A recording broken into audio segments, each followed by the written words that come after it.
चलिए नमस्कार, बताइए सभी को आवाज आ रही है क्या? एक बार कमेंट करेंगे सभी लोग।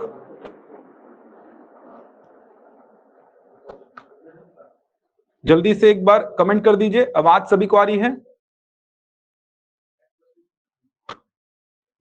चलिए ठीक। तो आज से एक नई पारी की शुरुआत करेंगे। मैथ्स और रीजनिंग जितना भी, चाहे वो छत्तीसगढ़ लोक सेवा आयोग की परीक्षाएं हो, चाहे वो सीजी व्यापम की परीक्षाएं हो, सभी परीक्षाओं के लिए मैथ्स और रीजनिंग कंप्लीट करेंगे। जितना भी मैथ्स और रीजनिंग पूछा जाता है, चाहे वो कोई सा भी एग्जाम हो, सीजीपीएससी जो भी एग्जाम्स लेता है, सीजी व्यापम जो भी एग्जाम्स लेता है, सारे एग्जाम्स के लिए मैथ्स और रीजनिंग के एक एक टॉपिक को कंप्लीट करेंगे। कोई भी टॉपिक आपका छूटेगा नहीं, क्योंकि अभी समझाऊंगा सिलेबस को, तो सीजीपीएससी का सिलेबस समझेंगे और सीजी व्यापम का भी सिलेबस समझेंगे। आपको थोड़ा सा डिफरेंस दिखाई देगा, खासकर रीजनिंग में आपको थोड़ा सा डिफरेंस दिखाई देगा। एक एक करके सारे टॉपिक को कंप्लीट करेंगे। तो आज के इस लेक्चर में पहले मैं आपको सिलेबस समझाऊंगा पूरा सीजीपीएससी का और पूरा सीजी व्यापम का, कि मैथ्स रीजनिंग कितना है सीजीपीएससी के एग्जाम्स में और कितना है सीजी व्यापम के एग्जाम्स में। तो सबसे पहले सीजीपीएससी के एग्जाम्स में देखते हैं मैथ्स और रीजनिंग का वेटेज कितना है। आज सिलेबस को बहुत अच्छी से समझेंगे, क्योंकि जिस विषय को आप स्टार्ट करने वाले हैं उस विषय के बारे में आपको थोड़ा आइडिया होना चाहिए। क्या क्या पढ़ना है, कैसे पढ़ना है, कितना पढ़ना है, इन सब बातों को आपको जानना बहुत जरूरी है। तो पहले सीजीपीएससी के एग्जाम्स में समझेंगे क्या क्या टॉपिक्स शामिल किए गए हैं, उसके बाद सीजी व्यापम के एग्जाम्स में आएंगे। सारे टॉपिक बताऊंगा आपको, मैथ्स के भी और रीजनिंग के भी। उसके बाद स्टार्ट करेंगे आज का पहला चैप्टर, संख्या पद्धति, नंबर सिस्टम। ठीक, तो सभी को आवाज आ रही होगी बहुत अच्छी से? ठीक, कोई भी समस्या होगी तो एक बार कमेंट कर देंगे, नहीं होगी तो स्टार्ट करेंगे आज का लेक्चर। सबसे पहले सीजीपीएससी में समझेंगे मैथ्स और रीजनिंग के वेटेज को। चलिए स्टार्ट करते हैं। चलिए, तो सीजीपीएससी के अगर मैं सिविल सर्विस एग्जाम की बात करूं, सिविल सर्विस एग्जाम की, तो सिविल सर्विस एग्जाम में आपको पता है दो पेपर होते हैं। सीजीपीएससी प्रारंभिक परीक्षा जो होती है उसमें दो पेपर होते हैं, पेपर 1 और पेपर 2। तो पेपर 2 जो है ये होता है सीसेट का पेपर, समझेंगे। पेपर 2 जो है ये होता है सीसेट का पेपर। अब सीसेट का मतलब क्या होता है ये आपको पता होगा, सिविल सर्विसेज एप्टीट्यूड टेस्ट। एकदम आराम से बैठ के समझेंगे, आपको पीडीएफ में प्रोवाइड करा दूंगा आज की, प्रॉपर अच्छी से एक बार आप समझ लीजिए। ठीक, सिलेबस को दिमाग में बैठा लीजिए कि सिलेबस एक्चुअल में है क्या, कितना पढ़ना है आपको। तो सीसेट का मतलब होता है civil services aptitude test. Aptitude का मतलब क्या होता है, तो यहां पे बात आती है कि एप्टीट्यूड का मतलब क्या होता है। तो एप्टीट्यूड का मतलब सीधा सीधा अगर देखा जाए तो एप्टीट्यूड का मतलब यह होता है कि आप जो हैं जिस जॉब में जाने वाले हैं उस जॉब के लिए आप सूटेबल है या नहीं है, देखा जाए तो उसी को चेक करता है सीजीपीएससी। तो सीजीपीएससी का जो सिविल सर्विस का एग्जाम होता है उसमें पेपर नंबर 2 होता है सीसेट का, सिविल सर्विसेज एप्टीट्यूड टेस्ट का। ठीक, यहां पे कुल 100 प्रश्न पूछे जाते हैं, कुल 100 प्रश्न पूछे जाएंगे। प्रत्येक प्रश्न होगा 2 अंक का, मतलब कुल 200 अंक का यह प्रश्न पत्र होता है। एक एक बात को समझेंगे। सीसेट होगा पेपर नंबर 2 जो सिविल सर्विसेज का एग्जाम होता है, जो सीजीपीएससी लेता है, उसमें 2 पेपर होता है सीसेट का। सीसेट का मतलब सिविल सर्विसेज एप्टीट्यूड टेस्ट। इसमें 100 प्रश्न पूछे जाएंगे, प्रत्येक प्रश्न होगा 2 अंक का, मतलब कुल 200 अंक का यह प्रश्न पत्र होता है। समय होगा यहां पे 2 घंटे का, समय होता है 2 घंटे का। 3 बजे से लेकर 5 बजे तक एग्जाम होता है शाम को, 3 बजे से 5 बजे तक 2 घंटे का ये पेपर होता है। सबसे बड़ी खास बात क्या है, ये पेपर जो है ये क्वालिफाइंग पेपर है, क्वालिफाइंग पेपर है, इस बात को समझेंगे।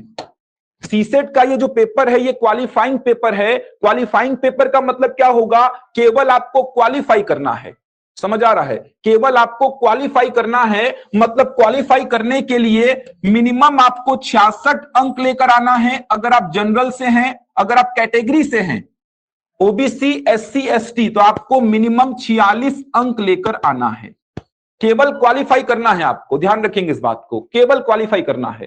तो क्वालिफाई करने के लिए अगर आप जनरल कैंडिडेट हैं तो आपको 66 अंक लाने हैं, 200 में से आपको 66 अंक लाने हैं अगर आप जनरल उम्मीदवार हैं तो। अगर आप ओबीसी एससी एसटी हैं तो आपको मिनिमम 46 अंक लाने हैं 200 में से, ध्यान रखिए, केवल क्वालिफाई करना है। तो 200 में से 66 अंक अगर आप ला रहे हैं तो आप पेपर को क्वालिफाई कर लेते हैं। अगर आप 200 में से 46 अंक ला रहे हैं तो आप पेपर को क्वालिफाई कर लेंगे।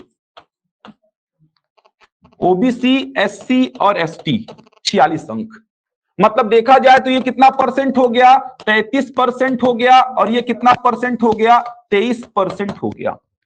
200 अंक का पेपर होता है तो देखा जाए तो ये 66 अंक कितना परसेंट हो गया है, 33%, और ये 46 अंक कितना परसेंट हो गया, 23%।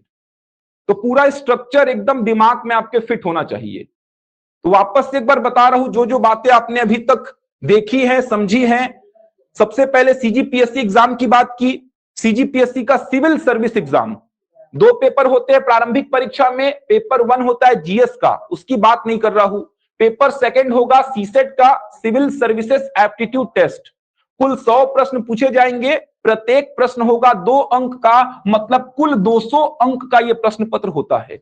समय होता है 2 घंटे का, दोपहर में 3 बजे से 5 बजे तक ये प्रश्न पत्र आपको मिलेगा।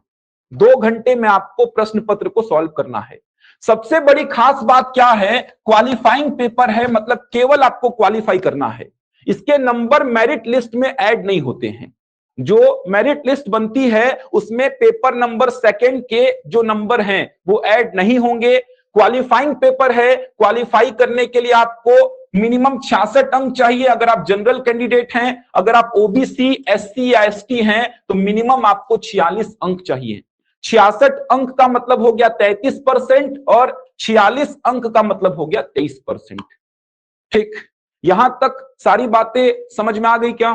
क्वालिफाइंग पेपर का मतलब एक बार फिर से समझ लीजिए, जो पहली बार देख रहे हैं सीजीपीएससी का पेपर नंबर 2, मेरिट लिस्ट में इसके नंबर ऐड नहीं होंगे।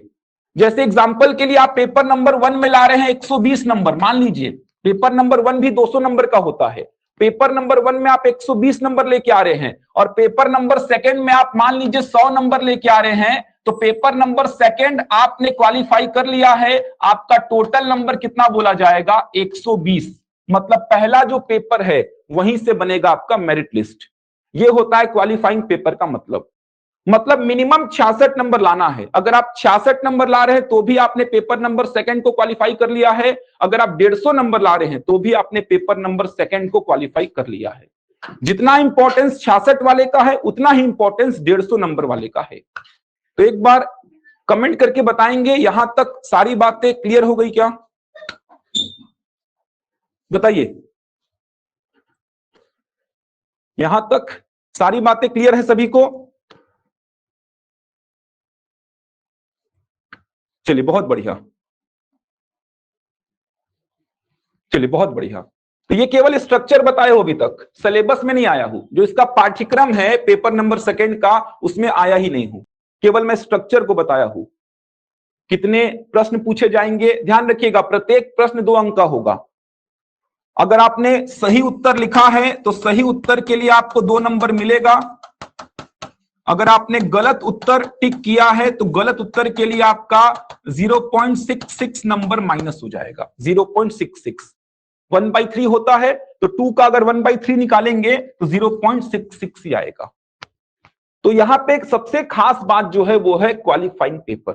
सबसे खास बात, केवल क्वालिफाई करना है तो उसकी रणनीति भी आगे आगे आपको समझ में आएंगी कि क्वालिफाइंग करने के लिए आपको क्या क्या मेनली देखना है इसमें। तो अभी केवल क्वालिफाइंग पेपर का मतलब समझ लीजिए, मेरिट लिस्ट में इसके नंबर ऐड नहीं होते हैं। क्वालिफाई लेकिन करना ही है। अगर आप जनरल के हैं और आपका 66 से कम आ रहा है तो आप प्री में पास नहीं होंगे, ध्यान रखिएगा। अगर आपने पेपर नंबर 2 को क्वालिफाई नहीं किया है तो आप पेपर 1 में कितने भी नंबर ले आओ, आप क्वालिफाई नहीं हो पाओगे सीजीपीएससी प्रारंभिक परीक्षा में। चलिए अब आते हैं इसके सिलेबस में, समझेंगे इसका सिलेबस क्या है। सीसेट का जो 100 प्रश्न पूछा जाएगा वो प्रश्न कहां से पूछा जाएगा। समझेंगे। तो सबसे पहले इसमें आता है गणित, सबसे पहले इसमें आएगा गणित, मैथ्स। जो गणित होगा ये 10वीं स्तर का होगा, 10वीं स्तर तक का होगा। ध्यान रखिएगा 10वीं स्तर तक मतलब क्लास 1 से लेके क्लास 10th तक का मैथ्स आपको कवर करना है। क्लास 1 से लेके क्लास 10th तक का मैथ्स आपको कवर करना है। तो गणित होगा 10वीं स्तर तक का। गणित में कौन कौन से चैप्टर आएंगे अभी उसको बताऊंगा। साथ में यहीं पे आंकड़ों की व्याख्या को भी शामिल करना है। आंकड़ों की व्याख्या, आंकड़ों की व्याख्या बोलने का मतलब डेटा इंटरप्रिटेशन, जिसमें पाई चार्ट हो गया, दंड आलेख हो गया जिसको बोलते हैं बार ग्राफ, रेखा चित्र हो गया जिसको बोलते हैं लाइन ग्राफ, और सारणियन जिसको बोलते हैं टेबुलेशन। ये 4 टॉपिक आपको कवर करने हैं। आंकड़ों की व्याख्या, डेटा इंटरप्रिटेशन, पाई चार्ट, दंडालेख, रेखा चित्र और सारणियन। मैं सीजीपीएससी के सिलेबस की बात कर रहा हूं, सीजी व्यापम के सिलेबस में आऊंगा अभी। तो मैथ्स होगा 10वीं स्तर तक का। आंकड़ों की व्याख्या में पाई चार्ट, दंडालेख, दंडालेख मतलब बार ग्राफ, रेखा चित्र मतलब लाइन ग्राफ, सारणियन मतलब टेबुलेशन। ये एक्चुअल में है क्या, तो ये आंकड़ों को रिप्रेजेंट करने का तरीका होता है। आंकड़ों की व्याख्या मतलब आंकड़ों को रिप्रेजेंट करने का तरीका। जैसे आपने देखा होगा इस प्रकार से पाई चार्ट बनता है। ये देखिए आपने देखा होगा आंकड़ों को एक वृत्त के सेक्टर में रिप्रेजेंट करते हैं, इसको क्या बोलते हैं आप, पाई चार्ट। दंड आलेख की बात करूंगा तो आपने ऐसे दंड आलेख देखे होंगे। ये देखिए आंकड़ों को आप इस प्रकार से रिप्रेजेंट करते हैं। लाइन ग्राफ की बात करूंगा, रेखा चित्र की, तो ये देखिए इस प्रकार से आप आंकड़ों को रिप्रेजेंट करते हैं रेखा चित्र के माध्यम से। सारणी की बात करूंगा तो एक सारणी के माध्यम से, एक टेबल के माध्यम से आप डेटा को रिप्रेजेंट करते हैं। तो आंकड़ों की व्याख्या का मतलब होता है आंकड़ों को रिप्रेजेंट करने का तरीका, डेटा को रिप्रेजेंट करने का तरीका। पैटर्न थोड़ा चेंज हो गया है जब से पेपर को क्वालिफाइंग किया गया है, जब से पेपर को क्वालिफाइंग किया गया है। पिछले 2 साल से अगर आप देखेंगे तो पेपर बहुत लेंदी और बहुत टफ पूछ रहा है। पूरा पैटर्न को चेंज कर दिया है। कैसे चेंज किया है, तो पिछले 2 साल का पेपर आप देखेंगे तो हो क्या रहा है, जैसे एक पाई चार्ट आपको दिया, ये देखिए एक पाई चार्ट आपको दिया है, ठीक। एक पाई चार्ट से केवल आपको क्या करेगा, वो 2 ही प्रश्न देगा, केवल 2 प्रश्न देगा। जबकि पहले के पेपर आप देखेंगे तो एक पाई चार्ट दिया, साथ में 5 प्रश्न दिया, एक दंड आलेख दिया, साथ में 5 प्रश्न दिया। लेकिन पिछले 2 साल से आप देखेंगे तो एक पाई चार्ट दिया और केवल 2 ही प्रश्न सॉल्व करने बोलेगा, एक दंड आलेख दे देगा, केवल 2 ही प्रश्न सॉल्व करने बोलेगा। इससे हो क्या रहा है, पेपर लेंदी हो रहा है। पहले जहां पे आपने एक पाई चार्ट पूरा समझा, उसके बाद फटाफट आपने 5 प्रश्नों को सॉल्व कर लिया। लेकिन अभी क्या हो रहा है, पढ़ने में समझने में समय उतना ही लग रहा है, लेकिन आपको केवल करने कितने प्रश्न हैं, 2 प्रश्न। तो पेपर लेंदी हो रहा है, पेपर टफ हो रहा है। तो ध्यान रखिएगा पिछले 2 साल का पेपर ऐसा आया था सीसेट का, क्वालिफाई करना भी बहुत बड़ी बात थी। 66 नंबर 46 नंबर लाना भी बहुत बड़ी बात थी यहां पे। तो ध्यान रखेंगे, आगे जाके पूरा डील करेंगे किस प्रकार से आपको पाई चार्ट, दंड आलेख, रेखा चित्र और सारणियन को सॉल्व करना है। तो ध्यान रखेंगे पेपर बहुत लेंदी आ रहा है, बहुत लेंदी। सीसेट का 66 नंबर लाने में, 46 नंबर लाने में पसीने छूट जा रहे हैं।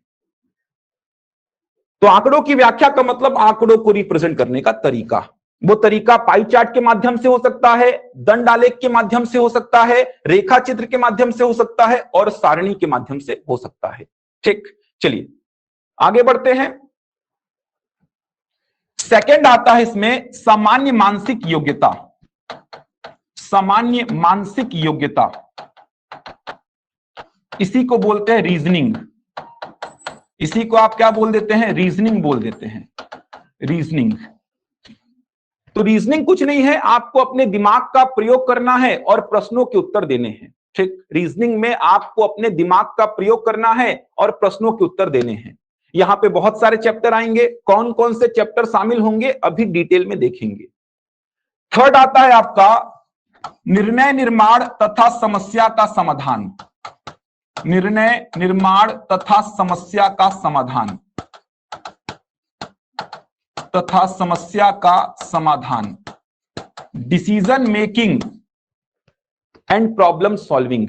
ठीक, देखिए बहुत ज्यादा क्वेश्चंस यहां से नहीं बनते हैं। सीजी व्यापम का सिलेबस देखेंगे तो ये सीजी व्यापम के सिलेबस में नहीं है, सीजीपीएससी में है। Decision making and problem solving, निर्णय निर्माण तथा समस्या का समाधान। अब एक बात समझिए, आप किसी भी पोस्ट पे जाएंगे, चाहे वो डिप्टी कलेक्टर का हो, चाहे वो डीएसपी का हो, किसी भी पोस्ट पे जाएंगे तो बहुत महत्वपूर्ण होता है आपको डिसीजन लेना। सबसे जो इंपॉर्टेंट काम होता है वो होता है डिसीजन लेना। तो उन्हीं बातों को समझना है किस प्रकार से आपको डिसीजन लेना है। प्रश्न किस प्रकार के पूछे जाएंगे, जैसे आपको बोल देगा आप किसी जिले के डीएम हैं, डिस्ट्रिक्ट मजिस्ट्रेट हैं या कलेक्टर हैं, जो भी बोल देगा, और उस जिले में अचानक से कुछ क्षेत्र में बाढ़ की स्थिति पैदा हो गई है, आप तत्काल क्या कदम उठाएंगे। तो आपको 4 ऑप्शन दिए रहेंगे, 4 में से कोई एक ऑप्शन का चयन आपको करना है कि आप अगर डीएम होते, डिस्ट्रिक्ट मजिस्ट्रेट होते या कलेक्टर होते तो कौन सा निम्न में से कदम उठाते। तो इस प्रकार की आपको समस्याएं दे देगा, उसके समाधान के लिए आप कौन सा कदम उठाएंगे। जैसे आपको बोल देगा आपके अधीनस्थ या आपके नीचे का कोई अधिकारी घूस लेता हुआ पकड़ा गया है, तो आप क्या कदम उठाएंगे, वहां पे 4 ऑप्शन दिया रहेगा। ठीक, तो आपको समझना पड़ेगा किस प्रकार की समस्या में कैसा कदम उठाया जाएगा। जैसे एग्जांपल के लिए बाढ़ की स्थिति पैदा हो गई है तो आपको तत्काल तुरंत राहत सामग्री भेजनी पड़ेगी, फोर्सेस आपको भेजनी पड़ेगी, लोगों को शिफ्ट करना पड़ेगा, मतलब तत्काल आपको कदम उठाना पड़ेगा। लेकिन वहीं पे मान लीजिए कोई अधिकारी घूस लेता हुआ पकड़ा गया है तो आप क्या करेंगे, एक कमिटी बैठा के जांच कर सकते हैं कि वाकई में ऐसा हुआ है। तो वहां पे थोड़ा सा विलंब हो सकता है, लेकिन पहली वाली स्थिति में, बाढ़ की स्थिति में आपको तत्काल कोई ना कोई कदम उठाना पड़ेगा। तो इन बातों को समझना है कि कहां पे किस प्रकार का डिसीजन लेना है, कहां पे तुरंत कार्यवाही करनी है, कहां पे थोड़ा सा विलंब कर सकते हैं, कमिटी बैठा के जांच कर सकते हैं। तो इन सारी बातों को समझेंगे। तो ये बहुत बड़ा टॉपिक नहीं है, देखा जाए तो यहां से 1 से 2 ही प्रश्न केवल पूछे जाते हैं, केवल 1 से 2 प्रश्न यहां पे पूछे जाते हैं। आगे आता है आपका संचार तथा पारस्परिक कौशल। ठीक, समझेंगे, आगे आएगा आपका संचार तथा पारस्परिक कौशल। नेक्स्ट आता है संचार तथा पारस्परिक कौशल। देखिए, संचार तथा पारस्परिक कौशल, इसको बोलते हैं communication and interpersonal skill. Communication and interpersonal skill, संचार तथा पारस्परिक कौशल। अब ये क्या होता है, तो आप किसी भी जॉब में होंगे, चाहे वो प्राइवेट हो चाहे वो गवर्नमेंट हो, किसी भी जॉब में होंगे, सबसे इंपॉर्टेंट चीज जो होती है वो क्या होती है, संचार, कम्युनिकेशन। अगर मेरी बात आप तक पहुंच पा रही है बहुत अच्छी तरीके से, इसका मतलब मेरा संचार क्या है, अच्छा है। तो संचार क्या होता है, अपनी बातों को सामने वाले तक पहुंचाना। तो आप किसी भी पोस्ट पे जाइए, चाहे वो प्राइवेट हो चाहे वो सरकारी हो, सबसे इंपॉर्टेंट काम जो होता है वो क्या होता है, संचार होता है।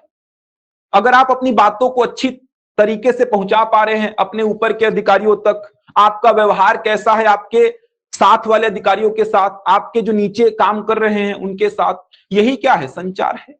तो सीखेंगे संचार कैसा होना चाहिए, किस प्रकार के प्रश्न आएंगे, सारी बातों पर चर्चा करेंगे आगे जाके। तो यहां से भी 1 से 2 ही प्रश्न केवल पूछे जाएंगे, इससे ज्यादा यहां पे नहीं बनता है। ये भी सीजी व्यापम में नहीं है, आगे जाके समझाऊंगा। नेक्स्ट आता है आपका गद्यांश। गद्यांश, कॉम्प्रिहेंशन। ठीक, गद्यांश के बारे में आपने सुना होगा, देखा होगा, आपको एक पैसेज टाइप से दिया होगा और उस पर आधारित 3 से 4 प्रश्न आपसे पूछेगा। सीजीपीएससी में पिछले 3-4 साल से यहां से प्रश्न बना ही नहीं है। अगर बनेगा तो एक आपको दिया रहेगा पैसेज, उस पर आधारित 3 से 4 प्रश्नों के उत्तर आपको देने हैं। ध्यान रखेंगे, गद्यांश भी अगर आप किसी पोस्ट पे जाते हैं तो बहुत बड़ी भूमिका निभाता है, क्योंकि आप किसी पोस्ट पे जाएंगे तो आपका काम क्या होगा, बड़ी बड़ी फाइलें आपको पढ़नी पड़ेंगी, उन फाइल्स को पढ़ के एक डिसीजन में पहुंचना पड़ेगा। समझ आ रहा है, उन फाइल्स में जो मैसेज छिपा होगा उस मैसेज को निकालना पड़ेगा। तो ये गद्यांश करता क्या है, वही चेक करता है आप कितने एकाग्र होके कितनी एकाग्रता के साथ इस पैसेज को पढ़ते हैं। अपन क्या करते हैं, अपन सीधे क्वेश्चन को पढ़ते हैं, क्वेश्चन को पढ़ते हैं, उस स्टेटमेंट को खोजते हैं कहां पे लिखा हुआ है। ऐसा तरीका बिल्कुल गलत है। खैर सीजीपीएससी प्री में आजकल नहीं पूछ रहा है, लेकिन इसका बहुत बड़ा रोल है। आप किसी भी पद पे जाइए, किसी भी पद पे जाएंगे, बहुत बड़ा रोल होता है गद्यांश का। आपको फाइलें बहुत बड़ी बड़ी पढ़नी पड़ेंगी, उनको पढ़ के एक रिजल्ट पे पहुंचना पड़ेगा, उसमें जो मैसेज छिपा होगा मैसेज निकालना पड़ेगा, उसी की प्रैक्टिस कराता है ये गद्यांश। कितनी एकाग्रता के साथ आप इस पैसेज को पढ़ रहे हैं, एक पेज का पूरा पैसेज है, कितनी एकाग्रता के साथ आप उसको पढ़ते हैं। लेकिन पीएससी नहीं पूछ रहा है। लास्ट जो आता है इसमें वो है भाषा। भाषा मतलब लैंग्वेज। इसमें दो प्रकार की लैंग्वेज पूछता है, हिंदी भाषा और छत्तीसगढ़ी भाषा। छत्तीसगढ़ी भाषा, ठीक। हिंदी भाषा मतलब हिंदी व्याकरण, स्वर, व्यंजन, संधि, समास, उपसर्ग, प्रत्यय, तत्सम, तद्भव, पर्यायवाची, विलोम, अनेकार्थी, कैकार्थी, मुहावरे, कहावतें, ये सब पूछेगा हिंदी भाषा में। और छत्तीसगढ़ी भाषा पूछता है आपसे। अब अगर मैं बात करूं कहां से कितने प्रश्न पूछे जाते हैं, तो ये जो मैं पहला वाला सेक्शन लिखा हूं, गणित प्लस आंकड़ों की व्याख्या, लगभग 30 से 35 प्रश्न यहां से पूछे जाते हैं। 100 प्रश्नों में लगभग 30 से 35 प्रश्न यहां से पूछे जाते हैं। अभी देखेंगे गणित में कितने चैप्टर पढ़ने हैं, कौन कौन से चैप्टर कवर करेंगे देखेंगे, लेकिन इस पूरे सेक्शन से 30 से 35 प्रश्न पूछे जाते हैं। अगर मैं बात करूं रीजनिंग की, तो रीजनिंग से लगभग 25 से 30 प्रश्न पूछे जाते हैं। लगभग 25 से 30 प्रश्न, 2-4 ऊपर नीचे हो सकता है, इसीलिए 30 से 35, 25 से 30 बोल रहा हूं। निर्णय निर्माण तथा समस्या का समाधान से 1 से 2 प्रश्न, जैसा कि मैंने आपको बताया किस प्रकार के प्रश्न पूछे जाएंगे। संचार तथा पारस्परिक कौशल से भी 1 से 2 प्रश्न पूछे जाएंगे। गद्यांश पिछले 3 साल से पीएससी ने नहीं दिया है। अगर गद्यांश आया तो मान के चलिए 3 से 4 प्रश्न पूछे जाएंगे, लेकिन नहीं दे रहा है। भाषा से 30 से 35 प्रश्न पूछे जाते हैं, 30 से 35 प्रश्न। तो ये मैंने एक ब्रीफ जानकारी आपको दी है सीसेट के बारे में। तो दिमाग में एकदम फिट होना चाहिए कि क्या क्या पढ़ना है। किसी भी विषय को आप पढ़ना स्टार्ट करेंगे तो पहले उसके बारे में जानकारी रखिए, क्या क्या आपको पढ़ना है, क्या क्या बातें इस विषय में शामिल हैं। तो ये सीसेट की बात कर रहा हूं मैं, ठीक। तो यहां तक किसी को डाउट है क्या? कुछ वापस से एक बार बता देता हूं मैं। पहला वाला जो भाग है गणित, गणित होगा 10वीं स्तर तक का, कक्षा 1 मतलब क्लास 1 से लेके क्लास 10th तक का। 11th और 12th का मैथ्स नहीं है, ध्यान रखिएगा। इसी में मैंने शामिल किया आंकड़ों की व्याख्या, पाई चार्ट, दंडालेख, रेखा चित्र और सारणियन। इस सेक्शन से 30 से 35 प्रश्न पूछे जाते हैं लगभग। सेकंड वाला पोर्शन है सामान्य मानसिक योग्यता, इसी को बोल देते हैं रीजनिंग। देखेंगे कौन कौन से चैप्टर कवर करने हैं, लगभग 25 से 30 प्रश्न पूछे जाते हैं। तीसरा है निर्णय निर्माण तथा समस्या का समाधान, इसको बोलते हैं decision making and problem solving. 1 से 2 ही प्रश्न पूछे जाते हैं। संचार तथा पारस्परिक कौशल, कम्युनिकेशन एंड इंटरपर्सनल स्किल, 1 से 2 ही प्रश्न पूछे जाएंगे। गद्यांश के बारे में आपको बताया, और भाषा से लगभग 30 से 35 प्रश्न। ये एक ब्रीफ जानकारी मैंने आपको दी है सीसेट के बारे में। डिटेल्ड में अभी मैथ्स में क्या क्या कवर करना है, रीजनिंग में क्या क्या कवर करना है, सारी बातों को समझाऊंगा। अब ये जो पोर्शन है ये आपको व्यापम के एग्जाम में नहीं देखने को मिलेगा। निर्णय निर्माण तथा समस्या का समाधान, संचार तथा पारस्परिक कौशल और गद्यांश, ये तीनों भाग जो हैं आपको सीजी व्यापम के किसी भी एग्जाम में देखने को नहीं मिलेंगे। अभी देखेंगे सीजी व्यापम का सिलेबस भी। तो यहां तक बताइए क्लियर हुआ क्या? एकदम क्लियर होना चाहिए। किसी भी प्रकार का कोई भी डाउट है दिमाग में तो पूछेंगे आप, इसके बाद आगे बढ़ेंगे। यहां तक एक बार बताइए। चलिए बहुत बढ़िया, चलिए सभी लोग बताइए भाई। चलिए क्लियर है, बहुत बढ़िया। अब एक बात यहां पे और समझ लीजिए, ये तो मैंने सिविल सर्विस एग्जाम की बात की है जो सीजीपीएससी लेता है। इसके अलावा सीजीपीएससी वनडे एग्जाम भी लेता है। वनडे एग्जाम जैसे एसीएफ का एग्जाम होता है, ये वनडे होता है। एसीएफ का एग्जाम होता है वनडे। इस प्रकार के जो 1 डे के एग्जाम लेता है, असिस्टेंट इंजीनियर का एग्जाम होता है, ये भी 1 डे एग्जाम होता है, इसमें मेंस नहीं होता है। तो इनमें भी मैथ्स पूछा जाता है। जैसे एसीएफ के पेपर नंबर 1 में 50 प्रश्न मैथ्स के पूछे जाते हैं, जैसे एई के पेपर नंबर 1 में 50 प्रश्न मैथ्स के पूछे जाते हैं। इनका भी सिलेबस यही है, यही सिलेबस, ये पूरा सिलेबस है। ये देखिए, भाषा को छोड़ दीजिए, ये देखिए भाषा को मैं छोड़ देता हूं, यही सिलेबस है। तो सीजीपीएससी जो भी एग्जाम्स लेता है, चाहे वो सिविल सर्विसेज का हो, चाहे वो 1 डे एग्जाम्स हो, यही सिलेबस है मैथ्स का और रीजनिंग का। ध्यान रखिएगा, ये decision making and problem solving आएगा ही यहां पे, संचार और पारस्परिक कौशल मतलब कम्युनिकेशन एंड इंटरपर्सनल स्किल आएगा ही, गद्यांश भी सिलेबस में है। तो सीजीपीएससी के एग्जाम्स की बात कर रहा हूं मैं।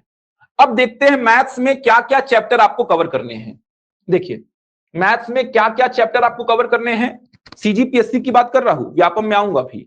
ये देखिए मैथ्स के चैप्टर्स आपके सामने लिखे हुए हैं। संख्याएं मतलब संख्या पद्धति, सबसे बेसिक चैप्टर जो कि आज स्टार्ट करेंगे। महत्तम समापवर्तक और लघुत्तम समापवर्त्य, एचसीएफ एंड एलसीएम बहुत इंपॉर्टेंट है। दशमलव भिन्न, डेसिमल फ्रैक्शन, सरलीकरण मतलब सिंप्लीफिकेशन, वर्गमूल तथा घनमूल मतलब square root and cube root, औसत मतलब एवरेज, संख्याओं पर आधारित प्रश्न मतलब प्रॉब्लम्स ऑन नंबर्स, आयु संबंधी प्रश्न मतलब प्रॉब्लम्स ऑन एजेस, ये चैप्टर हो गए। आगे देखिए, घातांक तथा करणी, सर्ट्स एंड इंडाइसेस, प्रतिशतता मतलब परसेंटेज, लाभ तथा हानि, प्रॉफिट एंड लॉस, अनुपात तथा समानुपात, रेशियो एंड प्रोपोर्शन, साझा मतलब पार्टनरशिप, मिश्रण मतलब एलिगेशन भी बोलते हैं इसको, समय तथा कार्य, टाइम एंड वर्क, पाइप और टंकी, समय और दूरी मतलब टाइम एंड डिस्टेंस। आगे देखिए, ये देखिए रेल संबंधी प्रश्न मतलब प्रॉब्लम्स ऑन ट्रेन्स, धारा एवं नाव संबंधी प्रश्न, साधारण ब्याज, चक्रवृद्धि ब्याज, क्षेत्रफल, आयतन, क्रमचय तथा संचय, प्रायिकता, सारणीयन, कितने सारे चैप्टर हैं आप देख पा रहे हैं, पाई चार्ट, दंडालेख और लेखा चित्र, ये चैप्टर्स मैथ्स के हैं। टोटल कितने चैप्टर हो गए, 29 चैप्टर हो गए। समझ आ रहा है, टोटल 29 चैप्टर हो गए। आप देखेंगे तो सारे चैप्टर कवर करेंगे, देख सकते हैं आप, सारे चैप्टर आपको कवर करने हैं। ये गणित के चैप्टर लिखे हुए हैं जो आने वाले दिनों में अपन पूरा कवर करेंगे। तो यहां पे आप देख पा रहे हैं ये गणित के चैप्टर्स हैं, ये आप देख पा रहे हैं गणित के चैप्टर्स हैं। इसके अलावा ये देखिए, ये सारे चैप्टर्स एक एक करके कवर करेंगे। ये जो यहां लिखा हुआ है सारणीयन, ये देखिए, इसके अलावा पाई चार्ट, दंडालेख, लेखा चित्र, ये किसका भाग है, तो ये है आंकड़ों की व्याख्या, डेटा इंटरप्रिटेशन का भाग। तो सारे चैप्टर कवर करेंगे एक एक करके। अगर मैं रीजनिंग की बात करूं तो देखिए रीजनिंग में क्या क्या चैप्टर्स आपको कवर करने हैं सीजीपीएससी के लिए। घन एवं घनाभ, कैलेंडर, घड़ी, सांकेतिक भाषा, अंग्रेजी वर्णमाला, रक्त संबंध, रैंकिंग, दिशा ज्ञान परीक्षण। इसके अलावा अगर देखेंगे सादृश्यता, वर्गीकरण, श्रृंखला, लुप्त पद ज्ञात करना, गणितीय संक्रियाएं, शब्दों का तार्किक क्रम, बैठने की व्यवस्था, न्याय निगमन। इसके अलावा देखिए कथन एवं पूर्व अवधारणाएं, कथन एवं कार्यवाहियां, कथन एवं निष्कर्ष, पहली परीक्षण, असमानता की जांच, पासा, आकृतियों को पूर्ण करना, ज्यामितीय आकृतियों की गिनती और वेन आरेख। तो लगभग आप देख पा रहे 25 चैप्टर हो गए रीजनिंग के। तो सीजीपीएससी में मैथ्स और रीजनिंग के चैप्टर आप देख पा रहे हैं। ठीक, कुछ डाउट है क्या? आदित्य जी कंप्लीट करेंगे, क्लासेस बढ़ाएंगे आगे, 2.25 घंटे की जगह 3 घंटे लेंगे क्लासेस को, 2.5 घंटे की जगह 3.5 घंटे करेंगे, कंप्लीट करेंगे आराम से, भले 70 दिन 80 दिन लग जाए, कोई कमी नहीं रहेगी। 60 दिन लिखा गया है, 70 दिन 75 दिन 80 दिन भी हो सकता है, अच्छी से पूरा कंप्लीट होगा, उसकी चिंता मत करिए। डिजिटल बोर्ड में क्लासेस होंगी तो आपको दिक्कत नहीं आएगी, क्योंकि क्वेश्चंस आपको लिखने नहीं पड़ेंगे, क्वेश्चंस का आपके पास पीपीटी रहेगा, तो क्वेश्चंस आप देखेंगे, क्वेश्चंस को सॉल्व करेंगे, तो जो क्वेश्चंस लिखने में समय व्यर्थ होता है वो व्यर्थ नहीं होगा। तो बिल्कुल भी चिंता मत करिए, सिलेबस बहुत अच्छी से कंप्लीट होगा, कहीं पे डाउट नहीं रहेगा आपको। तो देख पा रहे हैं आप कितने चैप्टर कवर करने हैं रीजनिंग के भी, जबकि व्यापम में इतने चैप्टर कवर नहीं करने हैं। व्यापम में चैप्टर्स बहुत कम पूछे जाएंगे। अभी व्यापम के सिलेबस की भी बात करूंगा मैं। तो बताइए भाई, देख लिए सीजीपीएससी में क्या क्या पूछेगा।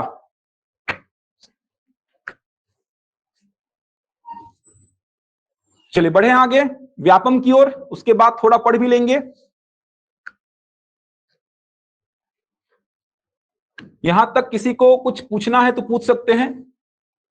दोनों का सिलेबस होगा बिल्कुल, सीजीपीएससी और सीजी व्यापम में जितना भी मैथ्स है पूरा कवर होगा, जितना भी रीजनिंग है पूरा कवर होगा, उसकी चिंता बिल्कुल मत करिए। पहले कॉमन जो टॉपिक्स है उनको कवर करेंगे, बिल्कुल भी आप चिंता मत करिए, सारा सिलेबस कवर होगा। चलिए, तो ये हो गया पूरा सीजीपीएससी की बात। आपको मिल जाएगा पूरा का पूरा पीपीटी इसका, तो आप सिलेबस को अपने पास में रखेंगे जिससे आपको ध्यान रहेगा क्या क्या पढ़ना है। चलिए अब आते हैं सीजी व्यापम के मैथ्स के सिलेबस में। तो सीजी व्यापम का सिलेबस देखते हैं, ये देखिए। तो सीजी व्यापम में गणित के जनरली 30 अंकों के कुल 30 प्रश्न होंगे। जैसा कि आपको पता होगा जनरली व्यापम के जो एग्जाम्स होते हैं उनमें कुल 150 प्रश्न पूछे जाते हैं, कुल 150 प्रश्न। प्रत्येक प्रश्न होता है 1 अंक का, मतलब कुल 150 अंक का पेपर होता है, कुल 150 अंक का। आप देख सकते हैं इकाई 1 में कौन कौन से चैप्टर शामिल किए गए हैं। तो आप देखिए, प्राकृतिक, पूर्ण, पूर्णांक, परिमेय, अपरिमेय, वास्तविक संख्याओं पर आधारित संक्रियाएं। तो देखा जाए तो जो आपने संख्या पद्धति देखा था सीजीपीएससी के सिलेबस में, वही टॉपिक है, ये कुछ अलग नहीं है। जो संख्या पद्धति आपने सीजीपीएससी के सिलेबस में देखा था वही टॉपिक है पहला ये। सेकंड देखिए, वर्ग, वर्गमूल, घनमूल, घातांक, ये देखिए सारा वही है जो आपने पढ़ा था। वर्ग और वर्गमूल, घातांक और करनी, वही चैप्टर यहां पे लिखा गया है। महत्तम समापवर्तक और लघुत्तम समापवर्त, ये भी आपने देखा था। भिन्न संख्या एवं उनकी संक्रिया, ये भी तो आपने देखा था। औसत चाल, ये देखिए औसत चाल समय दूरी। अब ये लिखने में लिख दिया है औसत चाल समय दूरी, लेकिन यहां पे बहुत सारे चैप्टर छुपे हुए हैं। जैसे मैं चाल की बात करूं तो यहां पे कौन कौन से चैप्टर आ जाएंगे, ये देखिए चाल और दूरी लिख दिया है। यहां पे कौन कौन से चैप्टर आएंगे, समय और दूरी, समय और दूरी, रेलगाड़ी, नाव और धारा, रेलगाड़ी, नाव और धारा, ये तीनों चैप्टर यहां पे आएंगे। समय लिख दिया है तो यहां पे समय और कार्य भी आएगा, पाइप और टंकी भी आएगा। समय और कार्य, पाइप और टंकी, ये देखिए ये सारे चैप्टर आएंगे। देखने में लग रहा है केवल औसत चाल समय दूरी है, लेकिन ऐसा नहीं है। समय दूरी, रेलगाड़ी, नाव, धारा, समय कार्य, पाइप टंकी, सब यहां पे आ जाएगा। इसके अलावा औसत भी है। तो ये सारे चैप्टर तो आपने देखे सीजीपीएससी के सिलेबस में भी, ये सारे चैप्टर सीजीपीएससी के सिलेबस में आपने देखे हैं। इसके बाद अगर बढ़े आगे, इकाई 2 में देखिए बीजगणित, बीजगणितीय के मूलभूत नियमों और संक्रियाओं पर आधारित प्रश्न। तो ये बीजगणित आपको सीजीपीएससी के सिलेबस में देखने को नहीं मिला होगा, लेकिन सीजीपीएससी में पूछता ही है बीजगणित को। समझ आ रहा है, जो संख्या पद्धति, सरलीकरण ऐसा लिखा हुआ है, वहीं पे बीजगणित के सारे सूत्र को पढ़ना होता है। तो ये टॉपिक भी सीजीपीएससी में है। एक चर एवं 2 चर वाले रैखिक और युगपत समीकरण, आपने देखा होगा पटवारी परीक्षा में यहां से प्रश्न भी पूछा गया था। ये सिलेबस में वापस से रिपीट हो गया है, जो कि आपने इकाई 1 में देख लिया है। ठीक, इकाई 1 में आपने औसत चाल समय दूरी का मतलब समझ लिया है। इकाई 3 में देखिए अनुपात समानुपात। अब यहां पे मिश्रण के क्वेश्चंस बनते हैं, लिखा नहीं है लेकिन मिश्रण के क्वेश्चंस बनते हैं, क्योंकि मिश्रण क्या है, अनुपात का ही एप्लीकेशन है। तो मिश्रण भी पढ़ना पड़ेगा।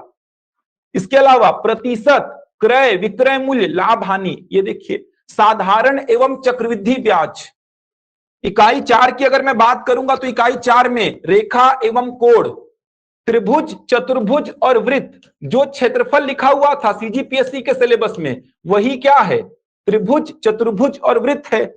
थोड़े से त्रिभुज में आपको समरूपता की अवधारणा भी पढ़ना पड़ेगा। यहां पे समरूपता की अवधारणा, जब दो त्रिभुज समरूप होंगे तो क्या होगा, ये सब भी पढ़ाऊंगा आगे जाके। वृत्त के एक दो प्रमेय भी आपको पढ़ने पड़ेंगे कि वृत्त के केंद्र से अगर लंब डालोगे तो क्या होगा। इसके अलावा गोला, बेलन, शंकु, घन, घनाभ, जो आपने आयतन देखा सीजीपीएससी के सिलेबस में वही क्या है, गोला, बेलन, शंकु, घन और घनाभ है। तो लगभग सारे चैप्टर कवर करने हैं। बचा क्या जो कि सीजीपीएससी में है, सीजी व्यापम में नहीं है। उन चैप्टर में आपका एक क्रमचय तथा संचय, क्रमचय तथा संचय जो कि सीजीपीएससी में है, सीजी व्यापम में नहीं है। इसके अलावा प्रायिकता, प्रायिकता ये भी सीजीपीएससी में है, सीजी व्यापम में नहीं है। इसके अलावा डीआई पूरा का पूरा, तो आजकल आपने व्यापम के पेपर देखे होंगे, उसमें डीआई को पूछ रहा है, देखे होंगे आपने, बार ग्राफ पूछा है, टेबल पूछा है। तो आजकल डीआई को व्यापम पूछ रहा है। सिलेबस में कहीं पे डीआई नहीं लिखा गया है, लेकिन डीआई आजकल व्यापम द्वारा भी पूछा जा रहा है। आपने जो दिसंबर में, जनवरी में जो एग्जाम्स हुए हैं व्यापम के, वो पेपर देखिए उठा के, संपरीक्षक का पेपर देखिए, मंडी का पेपर देखिए, वहां पे डीआई के क्वेश्चंस बने हैं। मतलब बार ग्राफ को पूछा है, टेबुलेशन को पूछा है, तो क्वेश्चंस बन रहे हैं। तो डीआई पढ़ेंगे सीजीपीएससी के पॉइंट ऑफ व्यू से तो आपका ऑलरेडी क्या हो जाएगा, कंप्लीट। क्रमचय, संचय और प्रायिकता अगर आप देखेंगे, पुराना पटवारी का पेपर देखिए, पुराना पटवारी का पेपर, पुराना फूड इंस्पेक्टर का पेपर देखिए, तो एक प्रश्न वहां पे संचय से मिल जाएगा आपको। तो सारे चैप्टर कवर करेंगे, कोई भी चैप्टर आपका बचेगा नहीं। ठीक, तो ये आपका व्यापम का मैथ्स है। तो देख पा रहे हैं वही मैथ्स है जो कि सीजीपीएससी का है, कुछ भी अलग नहीं है, कुछ भी अलग चैप्टर्स नहीं है। जो चैप्टर्स आपको पढ़ने हैं सीजीपीएससी में वही आपको पढ़ने हैं सीजी व्यापम में। थोड़ा सा यहाँ पे ज्योमेट्री वाला पोर्शन आता है, समरूपता की अवधारणा, कुछ प्रमेय वृत्त को लेके, त्रिभुज को लेके, वो भी बताऊंगा इस बार। ठीक, अगर बात करें रीजनिंग की, देखिए अगर बात करें रीजनिंग की तो रीजनिंग में क्या क्या है देखिए। अगर पटवारी के पेपर में रीजनिंग की बात करें,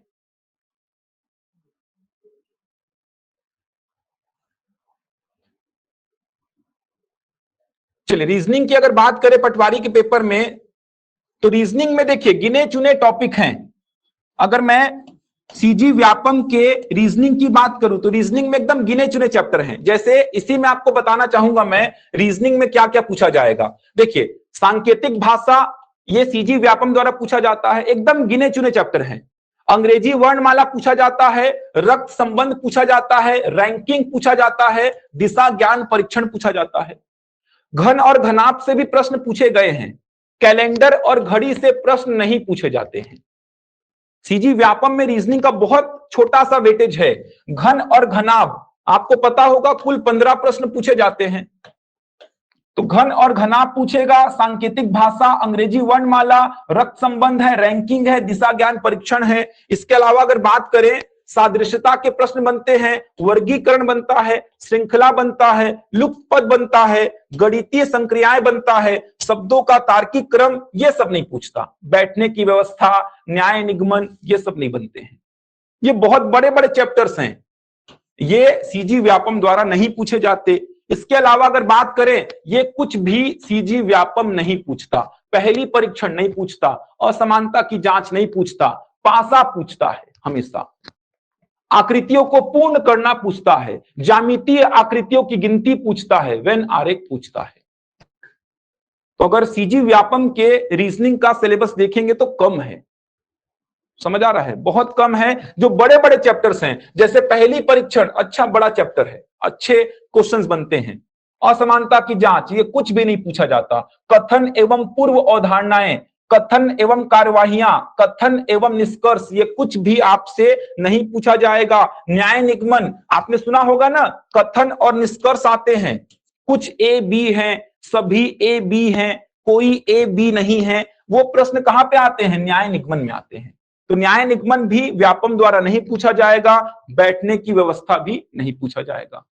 तो सीजी व्यापम में रीजनिंग का सिलेबस थोड़ा सा कम है सीजीपीएससी की तुलना में। 15 प्रश्न पूछे जाएंगे 15 अंकों के। तो ये मोटे मोटे तौर पे पूरा सिलेबस आपको एकदम दिमाग में बैठा होना चाहिए। हो गया भाई सिलेबस पूरा? बताइए। प्रैक्टिस होगा, बिल्कुल उसकी चिंता मत करिए, प्रैक्टिस होगा। तो पढ़ने की रणनीति कैसी होगी? थोड़ी सी पढ़ने की रणनीति में चर्चा कर लेते हैं, किस प्रकार से पढ़ने की रणनीति होगी। तो ध्यान रखिएगा, पहले जो कॉमन है सीजीपीएससी और सीजी व्यापम में, जो भी कॉमन सीजीपीएससी में और सीजी व्यापम में जो भी कॉमन टॉपिक हैं वो खत्म करेंगे मैथ्स और रीजनिंग के।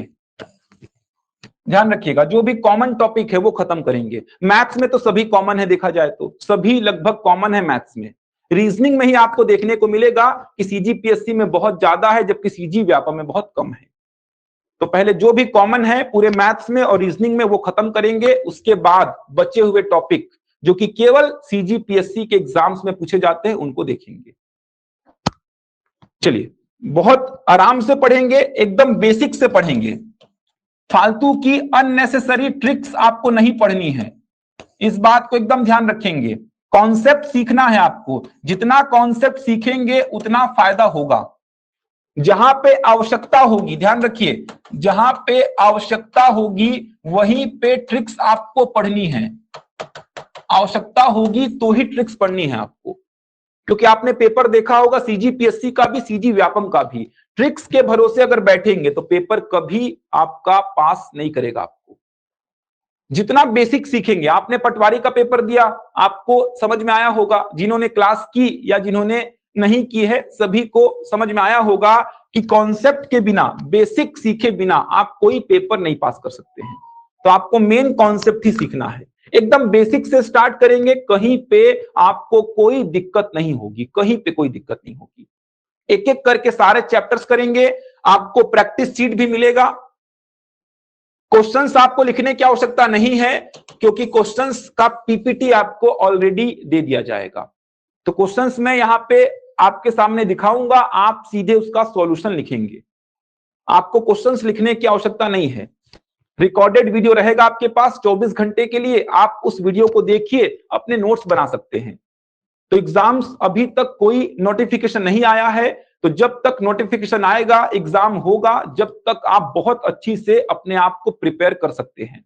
मैथ्स और रीजनिंग में भी और छत्तीसगढ़ में भी बहुत अच्छी से प्रिपेयर कर सकते हैं। और आप देख पा रहे कितना बड़ा वेटेज है छत्तीसगढ़ का भी, इसके अलावा मैथ्स और रीजनिंग का भी। आपने सिलेबस देखा, कितना पहाड़ जैसा सिलेबस है। एक प्रॉपर नोट्स बना लेंगे, 24 घंटे के लिए वीडियो रहेगा ही आपके पास, आराम से एक बार दो बार देख के आप प्रॉपर नोट्स बना लीजिए। अभी कोई हड़बड़ी मत करिए, एग्जाम का नोटिफिकेशन आएगा, एग्जाम होगा, तब तक आपका बहुत अच्छा से प्रिपेयर हो जाएगा।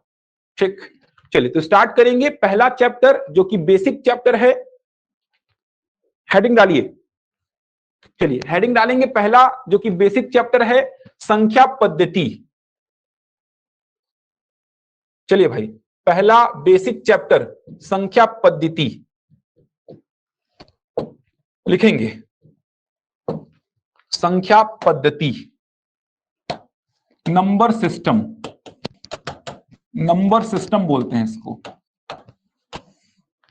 चलिए हेडिंग डाल लीजिए, नंबर सिस्टम, संख्या पद्धति। ठीक, अगर बात करें सीजीपीएससी प्री एग्जाम की, सीजीपीएससी प्री के एग्जाम की, तो लगभग 2 से 3 प्रश्न यहां से पूछे जाते हैं सीजीपीएससी प्री के एग्जाम में। अगर बात करें सीजी व्यापम के एग्जाम्स की, तो सीजी व्यापम में भी यहां पे लगभग 2 से 3 प्रश्न आपको देखने को मिलते हैं। सीजीपीएससी प्री की बात करेंगे तो लगभग 2 से 3 प्रश्न आपको देखने को मिलेंगे, या सीजीपीएससी के कोई भी एग्जाम्स आप ले सकते हैं। सीजी व्यापम में भी इस चैप्टर से लगभग 2 से 3 प्रश्न पूछे जाते हैं हमेशा। अब संख्या पद्धति में पढ़ना क्या है आपको, तो आपको सीखना है संख्याएं कितने प्रकार की होती हैं, कौन सी संख्या कहां से आरंभ होती है, संख्याओं पर किस प्रकार के प्रश्न बनते हैं। ठीक, तो सबसे पहले आप समझिए संख्या क्या होती है। सबसे पहले समझेंगे संख्या क्या होती है। तो आपको लिखने की आवश्यकता नहीं है, अभी केवल सुनेंगे, आपको सारा कुछ लिखा हुआ मिल जाएगा। तो संख्या क्या होती है? तो संख्याएं वे गणितीय वस्तुएं होती हैं। क्या बोल रहा हूं देखिए, संख्याएं वे गणितीय वस्तुएं होती हैं, गणितीय वस्तुएं होती हैं जिनका उपयोग मापने में, गिनने में इत्यादि चीजों में किया जाता है, जिनका उपयोग मापने में, गिनने में इत्यादि चीजों में किया जाता है। एकदम आसान सी डेफिनेशन है संख्या की। संख्याएं वे गणितीय वस्तुएं होती हैं जिनका उपयोग मापने में, गिनने में इत्यादि चीजों में करते हैं। तो सबसे पहले आपने देखा संख्या पद्धति में संख्या क्या होती है। तो संख्या की परिभाषा बहुत आसान है, संख्याएं वे गणितीय वस्तुएं होती है, मैथमेटिकल ऑब्जेक्ट्स, जिसका उपयोग मापने में करते हैं आप, गिनने में करते हैं, इत्यादि चीजों में करते हैं, which are used for measuring, counting etcetera. ठीक। अब जो मेन बात आती है वो ये आती है कि संख्याएं कितने प्रकार की होती हैं। तो अगर बात करूं मैं, तो संख्या जो है ये मूलतः दो प्रकार की होती है। एक होती है वास्तविक संख्या, एक होती है वास्तविक संख्या जिसको बोलते हैं रियल नंबर, और दूसरी होती है काल्पनिक संख्या, काल्पनिक संख्या, इसको बोलते हैं इमेजिनरी नंबर। ठीक। सारा डेफिनेशन आपको मिल जाएगा। अभी जो मैं बोल रहा हूं उन बातों को समझिए। तो सबसे पहले आपने समझा संख्या क्या होती है। तो संख्याएं वे गणितीय वस्तुएं होती हैं जिनका उपयोग आप मापने में, गिनने में इत्यादि चीजों में करते हैं। उसके बाद आपने देखा संख्याएं मूलतः दो प्रकार की होती हैं, वास्तविक संख्या और काल्पनिक संख्या। वास्तविक मतलब रियल नंबर, काल्पनिक मतलब इमेजिनरी नंबर। अब एक बात समझेंगे, काल्पनिक संख्या आपके सीजीपीएससी प्री के सिलेबस में नहीं है, ना ही व्यापम के सिलेबस में है, ना ही व्यापम के सिलेबस में है। तो काल्पनिक संख्याएं आपको नहीं पढ़नी है, ना तो सीजीपीएससी के लिए, ना ही सीजी व्यापम के लिए। तो काल्पनिक संख्या आपके सिलेबस में नहीं है। फिर भी अगर मैं बोलूं काल्पनिक संख्या होती क्या है, तो आपको ध्यान रखना है वे संख्याएं जो वर्गमूल में ऋणात्मक रूप में लिखी जाती हैं। ये देखिए, वे संख्याएं जो वर्गमूल में ऋणात्मक रूप में लिखी जाती हैं, उन संख्याओं को आप क्या बोलते हैं? काल्पनिक संख्या। काल्पनिक का मतलब क्या होता है? जो केवल कल्पना में हो, इमेजिनेशन। समझ आ रहा है? जो केवल इमेजिनेशन में हो। इमेजिनरी नंबर नाम से ही स्पष्ट है, काल्पनिक संख्या जो केवल कल्पना में हो, जो इमेजिनेशन में हो, जिसका रियल लाइफ में कोई उपयोग ना हो, जिसका रियल लाइफ में कोई उपयोग ना हो, उसको क्या बोलेंगे आप? काल्पनिक संख्या। कैसे पहचानते हैं? तो ऐसी संख्याएं जो वर्गमूल में ऋणात्मक रूप में रहती हैं, उनको आप क्या बोलते हैं? काल्पनिक संख्या। जैसे वर्गमूल -3, वर्गमूल -4, वर्गमूल -5, वर्गमूल -6, ये सारी संख्याएं क्या होती हैं? काल्पनिक। इनका उपयोग कहीं पे करते हैं क्या आप? नहीं करते हैं। ऐसी संख्याएं आपको गणित में कहीं पे देखने को मिलेंगी ही नहीं। जो आपके सिलेबस में गणित है, उस गणित में ऐसी संख्याएं आपको कहीं पे देखने को नहीं मिलेंगी। इनका कोई यूज ही नहीं होता है, रियल लाइफ में आप इनका कोई उपयोग करते ही नहीं है। तो इन संख्याओं को आप क्या बोलेंगे? काल्पनिक संख्या। वे संख्याएं जो वर्गमूल में ऋणात्मक रूप में लिखी जाती हैं, उनको बोलते हैं आप काल्पनिक संख्या। ठीक। अब एक बात यहां पे समझेंगे, आई के बारे में आपने पढ़ा होगा। आई मतलब इमेजिनरी नंबर। इसका वैल्यू क्या होता है? इसका वैल्यू होता है वर्गमूल -1। अब एक बात समझिए, वर्गमूल -3 को मैं ऐसा लिख सकता हूं क्या? वर्गमूल 3 गुणा वर्गमूल -1, ऐसा लिख सकता हूं ना। आप आगे जाके वर्गमूल का प्रॉपर्टी पढ़ेंगे तो वर्गमूल m गुणा n को मैं वर्गमूल m गुणा वर्गमूल n लिख सकता हूं। उसी प्रकार वर्गमूल -3 को मैं क्या लिख सकता हूं? वर्गमूल 3 गुणा वर्गमूल -1। अब वर्गमूल 3 को वर्गमूल 3 छोड़ दिया और वर्गमूल -1 को क्या लिख दिया? आई।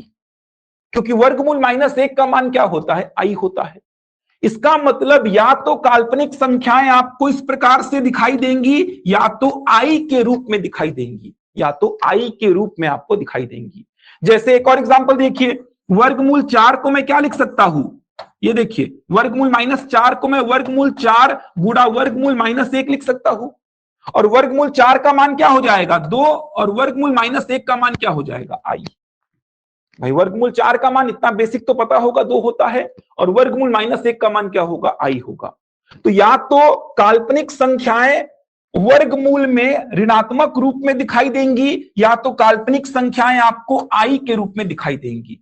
तो पूरे मैथ्स में जो आपका सिलेबस है सीजीपीएससी का और सीजी व्यापम का, कहीं पे भी ऐसी संख्याएं आपको दिखाई देंगी ही नहीं। लेकिन फिर भी आपके दिमाग में एकदम क्लियर होना चाहिए कि भाई काल्पनिक संख्या होती क्या है सर, कैसी दिखाई देती है। तो काल्पनिक संख्या की परिभाषा क्या है, वे संख्याएं जो वर्गमूल में ऋणात्मक रूप में व्यक्त की जाती हैं। तो वर्गमूल -3, वर्गमूल -4, वर्गमूल -5, ये सारी संख्याएं क्या है, काल्पनिक। यहीं पे मैंने आपको समझाया कि 9th में 10th में आपने आई के बारे में पढ़ा होगा, देखा देखा लग रहा होगा कि हाँ सर देखें ऐसा कुछ। तो आई का मान होता है वर्गमूल -1। तो वर्गमूल -3 को मैंने क्या लिखा, तो वर्गमूल -3 को मैंने लिखा वर्गमूल 3 गुणा वर्गमूल -1, ऐसा बिल्कुल लिख सकता हूं मैं। अब वर्गमूल 3 को वर्गमूल 3 छोड़ दिया और वर्गमूल -1 को क्या लिख दिया मैंने, आई। तो या तो काल्पनिक संख्याएं आपको इस प्रकार से दिखाई देंगी, या तो काल्पनिक संख्याएं आपको आई के रूप में दिखाई देंगी। सिलेबस में लेकिन नहीं है। एकदम क्लियर रखना कि होता क्या है। जो केवल कल्पना में हो, जिनका रियल लाइफ में कोई उपयोग ना हो, वे संख्याएं क्या होंगी, काल्पनिक। इनका रियल लाइफ में कोई उपयोग होता ही नहीं है। मैं बोल दिया 2i, इसका क्या उपयोग है, कुछ नहीं है, काल्पनिक है भाई, इसका कोई उपयोग ही नहीं है, काल्पनिक है। ठीक, मैंने बोल दिया वर्गमूल -4, इसका कोई उपयोग है क्या, नहीं है ना। वर्गमूल -4 को लिखने का तरीका क्या है, 2 × i है, जहां पे i बराबर क्या होता है, वर्गमूल -1 होता है। तो ये आपको समझ में आ गया होगा। अब काल्पनिक को छोड़ के जितनी भी संख्याएं होती हैं, वो सारी संख्याएं क्या होती हैं, वास्तविक, जिनका रियल लाइफ में उपयोग होता है, जो आपके सिलेबस में है। काल्पनिक को छोड़कर जितनी भी संख्याएं होंगी, वो सब की सब क्या होंगी, वास्तविक संख्याएं, रियल नंबर होंगे। अब वास्तविक संख्याएं 2 प्रकार की होती हैं। एक होता है परिमेय संख्या, देखेंगे अभी परिभाषा क्या होती है। दूसरा अपरिमेय संख्या, परिमेय संख्या और अपरिमेय संख्या। तो परिमेय संख्या का मतलब हो जाएगा रैशनल नंबर, और अपरिमेय संख्या का मतलब इररैशनल नंबर। समझाऊंगा क्या होती है परिमेय संख्या और क्या होती है अपरिमेय संख्या। अब परिमेय संख्या को आगे क्लासिफाई करेंगे, आगे वर्गीकृत करेंगे, तो ये 3 प्रकार की होती है। एक होती है प्राकृत संख्या, प्राकृत संख्या जिसको बोलते हैं नेचुरल नंबर। दूसरी होती है पूर्ण संख्या, जिसको बोलते हैं होल नंबर। और तीसरी होती है पूर्णांक संख्या, जिसको बोलते हैं इंटीजर्स। तो परिमेय संख्या को जब आप आगे क्लासिफाई करेंगे, आगे वर्गीकृत करेंगे, तो ये 3 प्रकार की होगी, प्राकृत संख्या, पूर्ण संख्या और पूर्णांक संख्या। सब डेफिनेशन आपको समझाऊंगा अभी, केवल मैं एक बार वर्गीकरण आपको बता रहा हूं कैसा होगा। अब देखिए, पूर्णांक संख्या ये 3 प्रकार की होती है। एक होती है ऋणात्मक, ऋणात्मक पूर्णांक, एक होती है शून्य पूर्णांक, और एक होती है धनात्मक पूर्णांक। ऋणात्मक पूर्णांक, शून्य पूर्णांक और धनात्मक पूर्णांक। प्राकृत संख्या 2 प्रकार की होती है। एक होती है समप्राकृत संख्या, समप्राकृत संख्या, और दूसरी होती है विषम प्राकृत संख्या, विषम प्राकृत संख्या। ये संख्याओं का वर्गीकरण आपके सामने लिखा हुआ है। क्लासिफिकेशन ऑफ नंबर्स आप देख सकते हैं। एक बार वापस से रिपीट कर देता हूं मैं। संख्या की परिभाषा आपने समझी, ये देखिए संख्या की परिभाषा क्या होगी। संख्याएं वे गणितीय वस्तुएं होती हैं जिनका उपयोग मापने में, गिनने में इत्यादि चीजों में करते हैं। उसके बाद आपने समझा कि संख्या मुख्यतः 2 प्रकार की होती है, वास्तविक संख्या और काल्पनिक संख्या। आपने काल्पनिक संख्या को समझा कि सिलेबस में तो नहीं है सर, लेकिन होता क्या है मेरे को पता तो चले कि होता क्या है। तो ऐसी संख्याएं जो वर्गमूल में ऋणात्मक रूप में रहती हैं, उनको बोलते हैं आप काल्पनिक संख्या। तो काल्पनिक संख्या को या तो आप ऐसा देख सकते हैं या तो आई के रूप में देख सकते हैं, ये आपको बताया मैं। इसको छोड़कर जितनी भी संख्याएं होंगी वो सब क्या होंगी? वास्तविक संख्याएं। वास्तविक संख्याएं मुख्यतः दो प्रकार की होगी, परिमेय और अपरिमेय। परिमेय संख्या तीन प्रकार की होगी, प्राकृत संख्या, पूर्ण संख्या और पूर्णांक संख्या। प्राकृत संख्या दो प्रकार की, सम प्राकृत और विषम प्राकृत, जबकि पूर्णांक संख्या तीन प्रकार की, ऋणात्मक, शून्य और धनात्मक। ठीक। इसके अलावा दो संख्याएं और आपको देखनी है, एक होती है अभाज्य संख्या जिसको बोलते हैं प्राइम नंबर, बहुत इंपॉर्टेंट है, और दूसरी होती है भाज्य संख्या। भाज्य संख्या जिसको बोलते हैं कंपोजिट नंबर, ये भी क्या होती है? वास्तविक संख्याएं होती हैं। काल्पनिक को छोड़कर सब क्या होती है? वास्तविक। तो ये संख्याओं का वर्गीकरण लिखा हुआ है, एक एक करके सारी संख्याओं की परिभाषा आपको समझाऊंगा। लिखने की आवश्यकता आपको नहीं है क्योंकि डेफिनेशन आगे पूरी लिखी हुई है, तो आप केवल समझिए। मैं खुद से लिखवा के रेडी करवाया हूं, ऐसा कोई बुक का डेफिनेशन नहीं लिखा हुआ है, एकदम सरल शब्दों में जैसा मैं क्लास में लिखवाता हूं वैसा ही पीपीटी बना हुआ है। तो मैं समझाऊंगा पहले, लिखने की आवश्यकता नहीं है आपको, आपको केवल समझना है। ठीक, लिखा हुआ आपको मिल जाएगा। तो यहां तक क्लियर हुआ कि नहीं हुआ? इन सारी संख्याओं के बारे में अभी समझाऊंगा, ये संख्याएं होती क्या हैं। अभी तक जितना आपने पढ़ा है, संख्या क्या होती है, संख्या कितने प्रकार की होती है, ये काल्पनिक क्या होती है, वास्तविक क्या होती है, इसके बाद इन सारी संख्याओं के बारे में अभी एक एक करके मैं समझाऊंगा। यहां तक सभी को एकदम क्लियर हुआ भाई? जल्दी से बताओ। चलिए बहुत बढ़िया, यहां तक सभी को क्लियर हो गया है। चलिए ठीक, चलिए सबसे पहले देखते हैं, सबसे पहले देखेंगे प्राकृत संख्या के बारे में। परिमेय में आएंगे, परिमेय क्या होता है समझाऊंगा, टेंशन मत लेना। सबसे पहले देखेंगे प्राकृत संख्या क्या होती है। प्राकृत संख्या केवल समझते जाइए भाई, जितना समझेंगे उतना आपको काम आएगा। प्राकृत संख्या, इसको बोलते हैं नेचुरल नंबर। तो प्राकृत संख्या क्या होती है? वे संख्याएं जो गिनने के काम में आती हैं, the numbers which are used for counting. क्या बोल रहा हूं? वे संख्याएं जो गिनने के काम में आती हैं, वे संख्याएं जो गिनने के काम में आती हैं, the numbers which are used for counting is called natural numbers. अब किसी भी वस्तु को आप गिनना स्टार्ट करोगे तो कहां से करोगे? एक से। यही कारण है कि प्राकृत संख्याएं कहां से स्टार्ट होती हैं? एक से। सिंपल सी बात है। मान लीजिए मेरे इस रूम में चेयर्स रखी हुई हैं, अगर मैं उन चेयर्स को गिनना स्टार्ट करूंगा तो 1 2 3 4 5 6 ऐसा काउंट करूंगा। समझ आ रहा है? किसी भी वस्तु को अगर आप काउंट करना स्टार्ट करेंगे तो कहां से स्टार्ट करेंगे? एक से। एकदम साधारण सी सिंपल सी बात है, या तो कोई वस्तु होगी या तो नहीं होगी। अगर कोई वस्तु है तो कहां से स्टार्ट होगी? एक से। तो वे संख्याएं जो गिनने के काम में आती हैं क्या कहलाएंगी? प्राकृत संख्याएं। तो प्राकृत संख्या कहां से स्टार्ट होगी? एक से। तो आपको ध्यान रखना है, सबसे छोटी या पहली प्राकृत संख्या क्या है? एक है। तो एकदम समझ में आ गया होगा प्राकृत संख्या के बारे में। वे संख्याएं जो काउंटिंग, गिनने के काम में आती हैं। किसी भी वस्तु को आप गिनना स्टार्ट करोगे तो एक से करोगे, यही कारण है कि प्राकृत संख्याएं एक से आरंभ होती हैं। सेकंड आता है पूर्ण संख्या, इसको बोलते हैं होल नंबर, पूर्ण संख्या। अब इसके बारे में समझेंगे, पूर्ण संख्या क्या होती है। आगे जाके पूरा लिखा हुआ मिलेगा, उसका भी चिंता मत करना यार, बार बार बोल रहा हूं। समझने में ज्यादा दिमाग लगाओ, समझ में आ गया परिभाषा अपने आप याद कर लेंगे अगर आपको समझ में आ गया है तो। पूर्ण संख्या क्या होगी? देखिए, अगर प्राकृत संख्या में जीरो को सम्मिलित कर देंगे तो क्या बन जाएगी? पूर्ण संख्या। अगर प्राकृत संख्या में जीरो को सम्मिलित कर देंगे तो प्राकृत संख्या में जीरो को मैं सम्मिलित कर दिया तो क्या बन गई? पूर्ण संख्या। तो सबसे छोटी या पहली पूर्ण संख्या क्या होगी? जीरो होगी। इस बात का भी ध्यान रखेंगे। यदि प्राकृत संख्या में जीरो को सम्मिलित कर दूंगा तो क्या बन जाएगी? पूर्ण संख्या। मतलब सबसे छोटी या पहली पूर्ण संख्या क्या होगी? जीरो होगी। अब कहां पे गलतियां होती हैं, बच्चे कहां पे गलतियां करते हैं, उस बात को समझेंगे। आपको लगेगा सर बहुत आसान है, ठीक है, लेकिन कहां पे गलतियां होती हैं? जैसे मैंने बोला प्रथम 5 प्राकृत संख्याओं का योग, प्रथम 5 प्राकृत संख्याओं का योग, समझेंगे?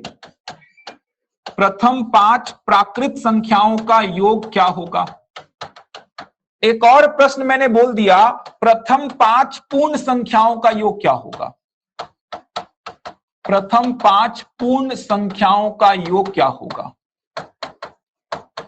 तो ये दो प्रश्न लिखे हुए हैं, प्रथम 5 प्राकृत संख्याओं का योग और प्रथम 5 पूर्ण संख्याओं का योग क्या होगा? तो बहुत सारे बच्चों का आंसर आ भी रहा है, आंसर कर भी सकते हैं आप, ठीक। प्रथम 5 प्राकृत संख्याओं का योग आसानी से बता सकते हैं आप। चलिए, प्रथम 5 प्राकृत संख्याएं, तो आपको पता है प्रथम 5 प्राकृत संख्याएं क्या होंगी, तो आप बहुत आसानी से बता सकते हैं, 1 2 3 4 5 प्रथम 5 प्राकृत संख्याएं होंगी। इसका योग बोला है तो आप इसका योग निकाल दीजिए, ये देखिए इसका योग कितना हो जाएगा, 5 4 9 3 12 2 14 1 15, आसानी से बता दिए। लेकिन यहीं पे मैं बोला प्रथम 5 पूर्ण संख्याओं का योग, प्रथम 5 पूर्ण संख्याएं क्या होंगी, 0 1 2 3 और 4 होंगी। 0 जो है ये पहली पूर्ण संख्या है, 1 जो है ये दूसरी पूर्ण संख्या, 2 जो है ये तीसरी पूर्ण संख्या, 3 चौथी पूर्ण संख्या और 4 जो है ये पांचवी पूर्ण संख्या है। 0 अगर पहली पूर्ण संख्या है तो 4 क्या होगी, पांचवी पूर्ण संख्या। योग निकालेंगे तो ये देखिए योग क्या आएगा, तो आप देख सकते हैं योग आएगा कितना, 10। ये डिफरेंस आता है। तो प्राकृत संख्या 1 से आरंभ होती है, पूर्ण संख्या 0 से आरंभ होती है।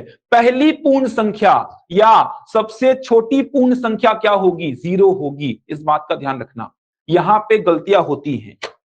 अगर मैं बोलूं 1 से 25 तक प्राकृत संख्या, तो ये क्या लिखा हुआ है, प्रथम 25 प्राकृत संख्या, प्रथम 25 प्राकृत संख्या। लेकिन मैं प्रथम 25 पूर्ण संख्या बोलूंगा तो आप कहां से कहां तक लिखेंगे, 0 से 24। प्रथम 25 प्राकृत संख्या तो आप बोलेंगे 1 से 25, प्रथम 25 पूर्ण संख्या तो आप बोलेंगे 0 से 24। अगर 0 पहली पूर्ण संख्या है तो 25वीं पूर्ण संख्या क्या होगी, 24 होगी। समझ आ रहा है? अगर 0 पहली पूर्ण संख्या है तो 25वीं पूर्ण संख्या क्या होगी, 24 होगी। ये छोटी छोटी गलतियां होती हैं और ऑप्शन भी दिखता है आपको। छोटी सी गलती करेंगे ऑप्शन आपको दिख जाएगा, क्योंकि गलत ऑप्शन भी तो होते हैं ना, 3 तो ऑप्शन क्या होते हैं, गलत। तो छोटी सी गलती करेंगे ऑप्शन दिखेगा। तो ये छोटी छोटी गलतियां आपको नहीं करनी है, आपको ध्यान रखना है। प्राकृत संख्या बोला तो पहली प्राकृत संख्या 1, पूर्ण संख्या बोला तो पहली पूर्ण संख्या 0। ठीक, यहां तक सभी को क्लियर हो गया होगा। चलिए आगे बढ़ते हैं। अब तीसरा आएगा पूर्णांक संख्या, तीसरा आएगा पूर्णांक संख्या, इसको बोलते हैं इंटीजर्स। अब समझेंगे पूर्णांक संख्या क्या होती है। तो पूर्णांक संख्या देखिए, सारी संख्याएं पूर्णांक में शामिल हो जाती हैं, मतलब नेगेटिव भी, 0 भी और पॉजिटिव भी। तो पूर्णांक संख्या की परिभाषा में क्या बोल सकता हूं, पूर्णांक संख्या पूर्ण संख्या ही होती है। पूर्णांक संख्या पूर्ण संख्या ही होती है जो ऋणात्मक, शून्य और धनात्मक हो सकती है, जो ऋणात्मक, शून्य और धनात्मक हो सकती है।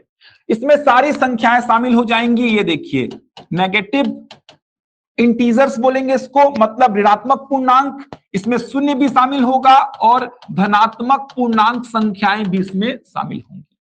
इसको आप क्या बोलेंगे, इसको आप बोलते हैं ऋणात्मक पूर्णांक, ऋणात्मक पूर्णांक बोलेंगे इसको। इसको क्या बोलेंगे आप, शून्य पूर्णांक बोलेंगे, शून्य पूर्णांक। और इसको आप क्या बोलेंगे, इसको आप बोलेंगे धनात्मक पूर्णांक। तो पूर्णांक में सब कुछ शामिल हो जाएगा, ध्यान रखेंगे, ऋणात्मक पूर्णांक भी, शून्य पूर्णांक भी और धनात्मक पूर्णांक भी। आपने वो स्केल पढ़ा होगा ना बचपन में, ये देखिए ये होता है 0, ये +1, ये +2, ये +3, इधर पे -1, ये -2, ये -3। आपने पढ़ा होगा बाएं से दाएं जाने पर वैल्यू क्या होती है, बढ़ती है। वैल्यू क्या होती है, बढ़ती है। मान बढ़ता है, 2 और 3 में बड़ा कौन है? 3। -2 और -3 में बड़ा कौन है? -2। तो मैं बात करूंगा पूर्णांक की, तो पूर्णांक में नेगेटिव भी आता है, पॉजिटिव भी आता है और जीरो भी आता है। तो 3 संख्याएं आपको बहुत अच्छी तरीके से क्लियर होनी चाहिए। प्राकृत संख्या 1 से आरंभ होगी, ऐसी संख्याएं जो गिनने के काम में आती हैं। पूर्ण संख्याओं की परिभाषा क्या बोलेंगे? यदि प्राकृत संख्या में 0 को शामिल कर देंगे तो क्या बनेगी? पूर्ण संख्या। कहां पे गलतियां होती हैं वो आपको समझाया, वो गलती आपको नहीं करनी है। उसके बाद आपने देखा पूर्णांक संख्या, तो पूर्णांक में ऋणात्मक आएगा, शून्य आएगा, धनात्मक आएगा। आगे जाके जब क्वेश्चंस करेंगे तो वहां पे इस प्रकार के स्टेटमेंट लिखे हुए आते हैं, यदि n एक धनात्मक पूर्णांक है, यदि n एक धनात्मक पूर्णांक है तो इसका मान ज्ञात करें। तो वहां पे आपको समझना है कि धनात्मक पूर्णांक बोला है सर, और मेरे को पता है धनात्मक पूर्णांक का मतलब क्या होता है। यहीं पे बोल देता n एक शून्य पूर्णांक है तो इसका मान ज्ञात करें, तो आपको पता होना चाहिए शून्य पूर्णांक मतलब n का वैल्यू क्या हो जाएगा? शून्य हो जाएगा। n एक ऋणात्मक पूर्णांक है मतलब n का वैल्यू ऋणात्मक में कुछ भी हो सकता है। तो ये तभी बनेगा जब बेसिक आपको क्लियर होगा। बहुत आसान मैथ्स है, केवल बेसिक से आगे बढ़ना है आपको। बेसिक छोड़ के बढ़ेंगे तो मैथ्स कभी नहीं बनेगा। ठीक, तो ये हो गया पूर्णांक संख्या। अब आपने ये 3 संख्याएं पढ़ ली, प्राकृत संख्या, पूर्ण संख्या, पूर्णांक संख्या, और पूर्णांक में आपने देखा ऋणात्मक, शून्य और धनात्मक। अब सम प्राकृत संख्या और विषम प्राकृत संख्या में आ जाते हैं। तो देखिए, प्राकृत संख्या को 2 पार्ट में तोड़ा हूं, सम प्राकृत और विषम प्राकृत। प्राकृत संख्या को मैं 2 पार्ट में तोड़ूंगा, सम प्राकृत और विषम प्राकृत। तो आप देख पा रहे हैं ये प्राकृत संख्या लिखी हुई है, इसको 2 पार्ट में तोड़ेंगे। अब एक बात समझिए, जो जो 2 से भाग जाएगा उसको आप क्या बोलेंगे? सम प्राकृत। और जो जो 2 से भाग नहीं जाएगा उसको आप क्या बोलेंगे? विषम प्राकृत। बहुत आसान है। प्राकृत संख्या को 2 पार्ट में तोड़ेंगे, जो जो 2 से भाग जाएगा उसको बोलेंगे सम प्राकृत, और जो जो 2 से भाग नहीं जाएगा उसको बोलेंगे विषम प्राकृत। तो मैं बात करूंगा अगर सम प्राकृत संख्या की, इसकी परिभाषा क्या बनेगी? वे प्राकृत संख्याएं जो 2 से भाग जाती हैं। तो क्या क्या आ जाएंगी? 2, 4, 6, 8, ये सब क्या हो जाएंगी? सम प्राकृत संख्या हो गई। डाउट आता है कि सर 0 सम संख्या होती है कि नहीं? नहीं होती है भाई।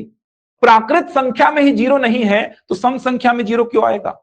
आपने प्राकृत संख्या को 2 पार्ट में तोड़ा है, जब प्राकृत में ही 0 नहीं है तो सम संख्या में तो 0 आएगा ही नहीं। तो वे प्राकृत संख्याएं जो 2 से भाग जाती हैं वे क्या कहलाएंगी? सम प्राकृत संख्याएं कहलाएंगी। अगर मैं बात करूं विषम प्राकृत संख्या की, तो वे प्राकृत संख्याएं जो 2 से भाग नहीं जाती हैं वो क्या कहलाएंगी? विषम प्राकृत संख्याएं। तो सबसे छोटी सम प्राकृत संख्या 2 और सबसे छोटी विषम प्राकृत संख्या 1। बहुत आसान है। ये देखिए, जो जो 2 से भाग गया वो सम, जो जो 2 से भाग नहीं गया वो विषम। तो सबसे छोटी सम प्राकृत संख्या 2 और सबसे छोटी विषम प्राकृत संख्या, सबसे छोटी विषम प्राकृत संख्या क्या होगी? 1 होगी। यहां तक आपको बन जाएगा। ठीक, तो आपने कितना पढ़ लिया? देखिए, ये सारी संख्याएं आपने कवर कर ली है। तो जो बचा है उसको भी देख लेते हैं, कल से स्टार्ट करेंगे क्वेश्चंस फटाफट। ठीक, तो प्राकृत हो गया, पूर्ण हो गया, पूर्णांक हो गया, सम प्राकृत हो गया, विषम प्राकृत हो गया। यहां तक सभी को क्लियर है कि नहीं? जल्दी से बता दीजिए, जल्दी से कमेंट कर दीजिए। यहां तक सभी को क्लियर है ना? फिर आगे बढ़ते हैं। चलिए, कोई डाउट तो नहीं है? बहुत बढ़िया। कल से क्वेश्चन से स्टार्ट करेंगे संख्या पद्धति के। चलिए, अब जो इंपॉर्टेंट आता है वो क्या है? परिमेय संख्या। परिमेय बचा है ना? परिमेय संख्या, इसको बोलते हैं रैशनल नंबर। ठीक, बहुत इंपॉर्टेंट, रैशनल नंबर क्या होता है समझेंगे। परिमेय संख्या, रैशनल नंबर। देखिए, समझेंगे परिभाषा को। वे संख्याएं जिन्हें p बटे q के रूप में या अंश बटे हर के रूप में लिखा जाता है। वे संख्याएं जिन्हें p बटे q के रूप में निरूपित किया जाता है जहां पे P और Q क्या होता है, पूर्णांक संख्या। इसको समझना पड़ेगा। आपको जनरली दिमाग में यही बैठा होता है P बटे Q का रूप, लेकिन P बटे Q का रूप तो है, P और Q क्या होना चाहिए, पूर्णांक संख्या, और Q 0 के बराबर नहीं होना चाहिए। ये कंप्लीट परिभाषा है परिमेय संख्या की। वे संख्याएं जिन्हें P बटे Q के रूप में निरूपित किया जाता है जहां P और Q पूर्णांक संख्या होती है तथा Q 0 नहीं होना चाहिए। कंडीशन क्या है, P और Q पूर्णांक संख्या होनी चाहिए। और पूर्णांक संख्या के बारे में आपने पढ़ा, ये देखिए पूर्णांक संख्या के बारे में आपने पढ़ा ना, भी इसमें नेगेटिव भी आता है, जीरो भी आता है, पॉजिटिव भी आता है। पूर्णांक संख्या के बारे में अभी आपने देखा है, नेगेटिव भी आएगा, जीरो भी आएगा, पॉजिटिव भी आएगा। तो P बटे Q का रूप जहां पे P और Q पूर्णांक संख्या, Q 0 नहीं होना चाहिए। अब देखो P का मान मैंने रखा 2, Q का मान मैंने रखा 3। 2 भी तो पूर्णांक है, 3 भी तो पूर्णांक है, इसका मतलब 2 बटे 3 क्या है, परिमेय संख्या। P का मान मैंने रखा 4, Q का मान 1, 4 भी तो पूर्णांक होता है, 1 भी तो पूर्णांक होता है, तो 4 बटे 1 या 4, ये भी क्या है, परिमेय संख्या। क्यों, क्योंकि नीचे 1 का कोई वैल्यू नहीं होता है, डिनोमिनेटर में, हर में नीचे 1 है, तो उसका कोई मतलब नहीं होता है। P और Q पूर्णांक संख्या होनी चाहिए, तो P का मान 2, Q का मान 3, 2 भी पूर्णांक है, 3 भी पूर्णांक है, 2 बटे 3 हो गई परिमेय संख्या। 4 भी पूर्णांक है, 1 भी पूर्णांक है, तो 4 बटे 1 या 4 भी क्या हो गई, परिमेय संख्या। P का मान 0, ये देखो P 0 हो सकता है, क्यों नहीं होना चाहिए। Q का मान 2, 0 बटे 2, 0 भी तो पूर्णांक है, 2 भी तो पूर्णांक है, तो 0 बटे 2 या 0, ये भी क्या है, परिमेय संख्या है।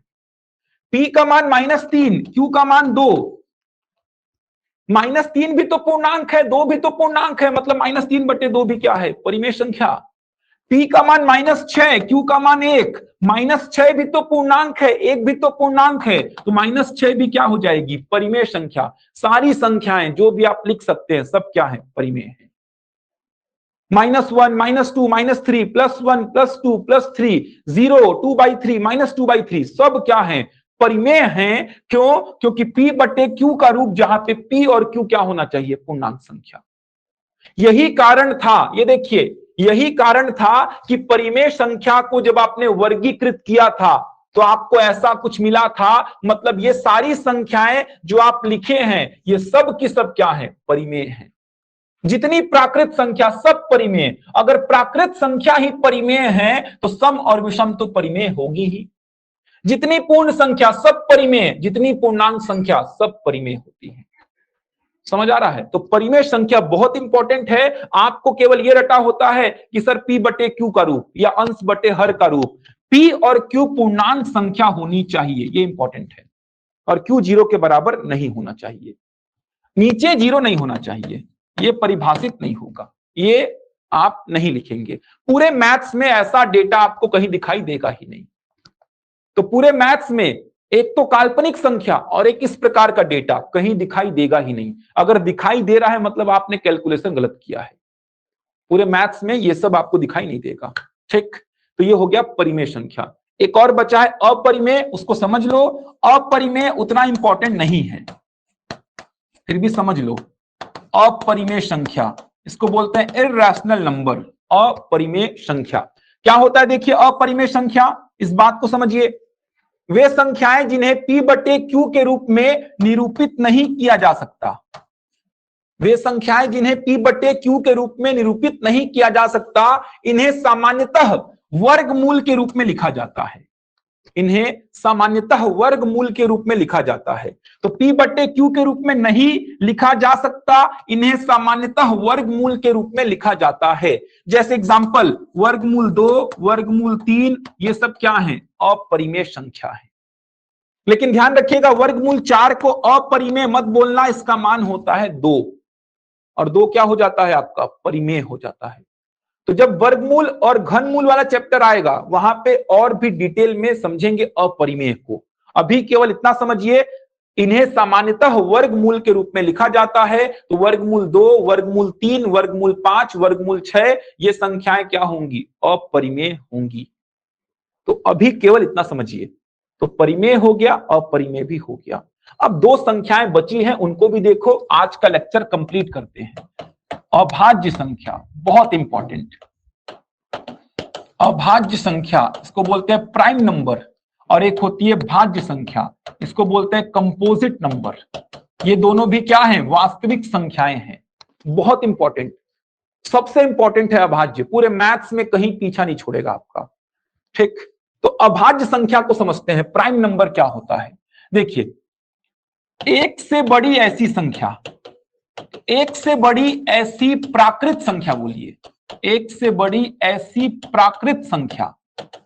ठीक, एक से बड़ी ऐसी प्राकृत संख्या, इसका मतलब एक तो अभाज्य नहीं होगा, क्योंकि मैंने परिभाषा में क्या बोल दिया? एक से बड़ी ऐसी प्राकृत संख्या जो केवल स्वयं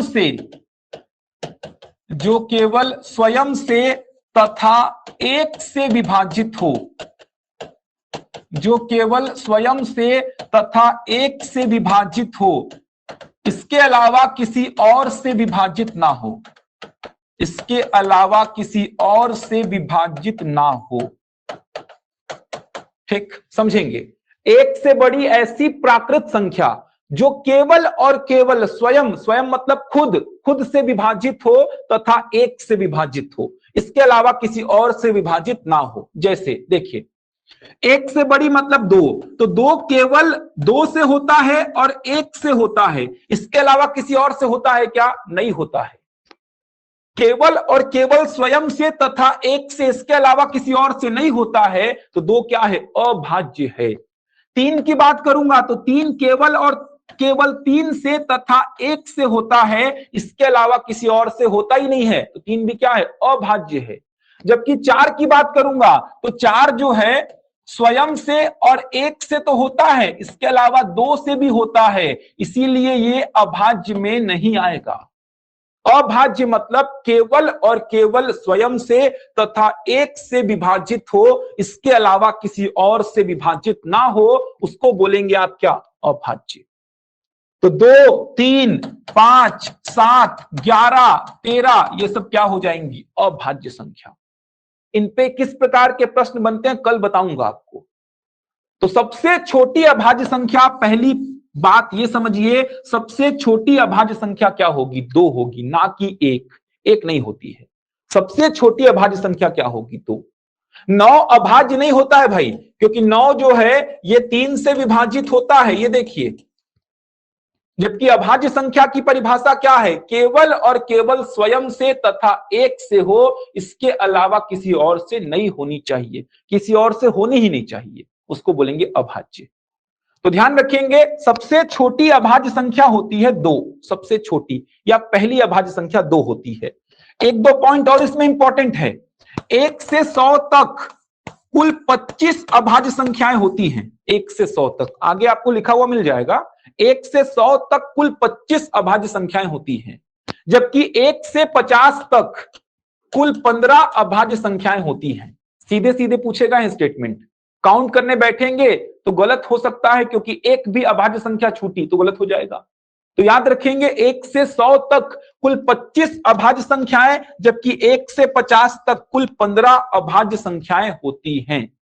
ठीक, तो अभाज्य संख्या बहुत इंपॉर्टेंट है। एक से बड़ी ऐसी प्राकृत संख्या जो केवल स्वयं से तथा एक से विभाजित हो, किसी और से विभाजित ना हो, उसको बोलेंगे आप अभाज्य। अगर मैं भाज्य की बात करूंगा तो परिभाषा क्या बनेगी? एक से बड़ी ऐसी प्राकृत संख्या, एक से बड़ी ऐसी प्राकृत संख्या जो स्वयं तथा एक के अलावा, जो स्वयं तथा एक के अलावा अन्य संख्याओं से भी विभाजित हो, अन्य संख्याओं से भी विभाजित हो, अन्य संख्याओं से भी विभाजित हो। ठीक, जो स्वयं और एक से तो हो, उसके अलावा अन्य संख्याओं से भी विभाजित हो। तो एक से बड़ी संख्या 2, तो 2 आप देख पा रहे हैं केवल स्वयं से होता है और एक से होता है, इसके अलावा किसी और से होता है क्या? नहीं, मतलब ये तो भाज्य नहीं होगा। 3 की बात करूंगा तो आप बोलेंगे सर 3 केवल स्वयं से होता है और 1 से होता है, मतलब ये भी अभाज्य नहीं होगा, सॉरी भाज्य नहीं होगा। बात करूं मैं 4 की तो 4 जो है ये स्वयं और 1 के अलावा किससे होता है, 2 से भी होता है। यही तो परिभाषा बोला है, स्वयं और 1 के अलावा अन्य से भी विभाजित हो उसको बोलेंगे क्या, भाज्य। तो सबसे छोटी भाज्य संख्या क्या होती है, 4 होती है। 4 के बाद क्या आ जाएगी, 6, 6 के बाद 8, 9, 10, ये सब क्या है, भाज्य। जो अभाज्य नहीं है वो क्या होगी, भाज्य होगी। जो अभाज्य नहीं है वो क्या होगी, भाज्य। ठीक। ममता साहू जी, प्राकृत संख्या परिभाषा याद रखिए। प्राकृत संख्या मतलब जो गिनने के काम में आती है। अब दिमाग लगाइए, किसी भी वस्तु को आप गिनना स्टार्ट करेंगे तो कहां से करेंगे, 1 से।